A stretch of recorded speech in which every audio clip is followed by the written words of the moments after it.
नमस्कार, स्वयंपाक चॅनलमध्ये आपलं सर्वांचं स्वागत आहे. आज आपण बनवूया एकदम खमंग आणि रुचकर असं कोबीचं थालीपीठ. तर त्यासाठी इथे एक बाउल घेऊया. त्याच्यामध्ये घालूया अर्धी वाटी ज्वारीचं पीठ, पाव वाटी बाजरीचं पीठ, 2 चमचे बेसन पीठ. बेसन पिठामुळे आपलं थालीपीठ आहे ते एकदम खमंग आणि रुचकर लागतं. आता याच्यामध्ये घालूया भरपूर बारीक चिरलेला कोबी,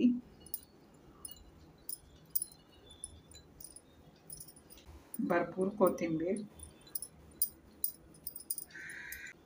एक बारीक चिरलेली हिरवी मिरची,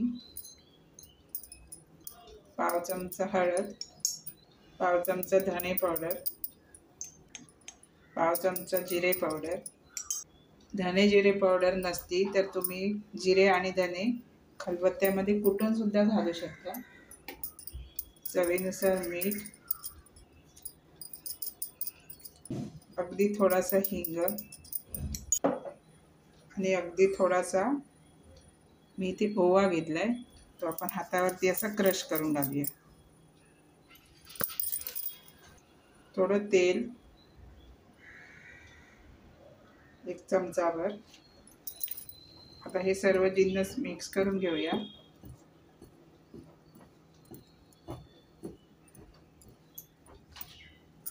आता ह्याच्यात गरजेप्रमाणे पाणी घालून पीठ भिजून घेऊया. थोडं थोडं पाणी घालूया आणि पीठ भिजून घेऊया.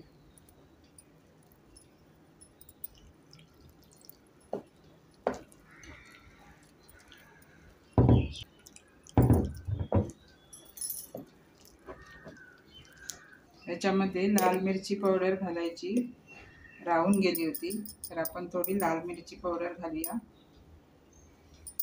आणि हे पीठ पुन्हा मिक्स करून घेऊया.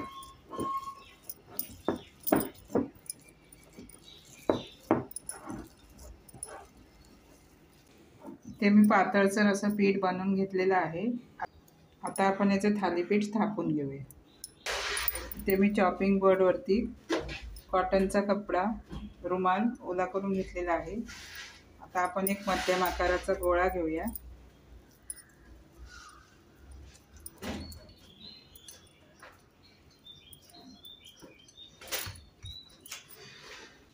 आणि एका साईडला वाटीत मी पाणी घेतलंय. पाण्याचा हात लावून आपण हे थापून घेऊया.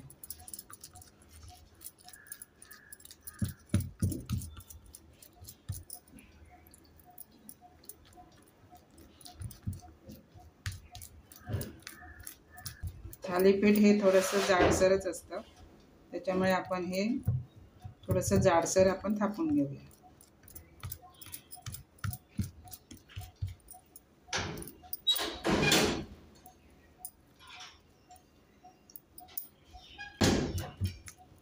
आता याला मधून एक होल करून घेऊया. बाजूने सुद्धा 1 2 3 4 होल करून घेऊया. आता हे थालीपीठ आपण तव्यावरती शेकून घेऊया. आता इथे मी नॉनस्टिकचा तवा तापून घेतला आहे, त्याच्यावरती आपण थोडं तेल टाकूया. तुम्ही तवा कोणताही वापरू शकता. आता आपण हे थालीपीठ तव्यावरती ठेवूया.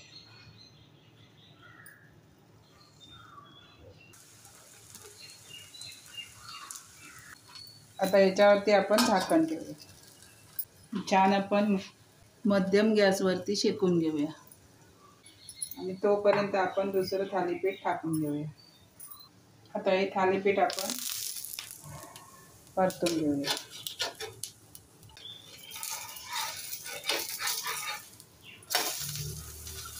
थोडं मध्यंतरी तेल टाकून दोन्ही बाजूने व्यवस्थित शेकून घेऊया.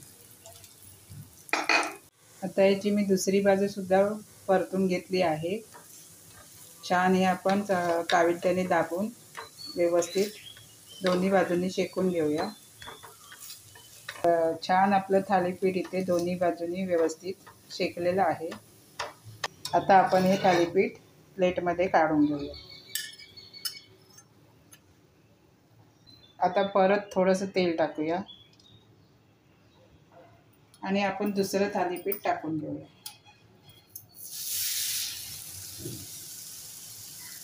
आपलं थालीपीठ इथे छान खमंग भाजलेलं आहे. आता आपण काढून घेऊया.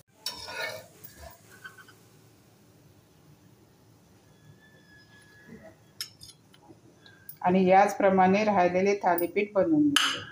इथे घेतलेल्या साहित्यामध्ये मी छोटी मोठी अशी 4 थालीपीठ बनवून घेतलेली आहे. अतिशय रुचकर आणि स्वादिष्ट अशी ही थालीपीठ बनतात.